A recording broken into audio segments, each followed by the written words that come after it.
কিন্তু বৈঠক হয়েছে। এখন সংস্কার প্রস্তাবগুলো যত দ্রুত বাস্তবায়ন করা যায় সেই দিকে ঐক্যমত্য কমিশনের হাঁটার দরকার। এবং বাস্তবায়নের প্রক্রিয়া নিয়ে আলোচনা হয়েছে, কিছু অধ্যাদেশের মাধ্যমে, কিছু পার্লামেন্ট লাগবে।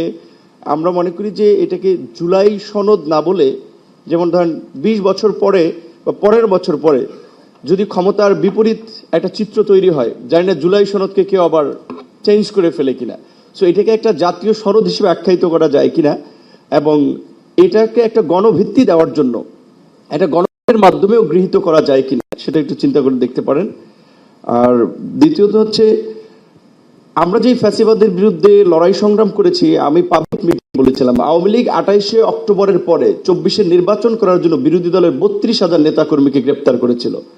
আর এই সরকার 3200 উল্লেখযোগ্য আওয়ামী লীগ যারা ফ্যাসিবাদের সহযোগী ছিল তাদেরকে এখন পর্যন্ত গ্রেপ্তার করে নাই, বরঞ্চ শেখ হাসিনার 16 বছর গুম খুন এবং লুটপাটের অন্যতম সহযোগী জাতীয় পার্টির কার্যালয়, প্রশাসন এবং আইন শৃঙ্খলা বাহিনী পাহারা দেয়, এখন আমরা দেখতে পাচ্ছি। এটা আমাদের জন্য খুবই উদ্বেগের।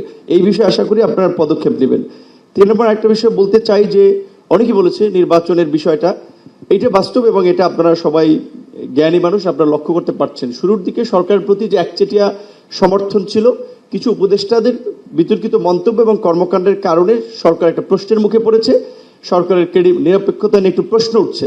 উপদেষ্টা পরিষদকে যদি ঢেলে সাজানো যায় সেটি ভাববেন। এবং মমিনুল হকের মতো আমিও বলতে চাই যে, ডিসেম্বরে হলে ভালো, ডিসেম্বরের আগে কেন নয়, এটি যদি বিবেচনা করেন এবং নির্বাচনের নিয়ে সন্দেহ সংশয় কাটবেই না। সর্বশেষ বলতে চাই যে, আমার সহকর্মী এই 8-10 দিন আগে থাইল্যান্ড গেছে। 9 মাস এখানে ধুকে ধুকে সে তার শরীরের অঙ্গ, হাড়টা শুকিয়ে গেছে। এখানে ওইভাবে ট্রিটমেন্টের পরে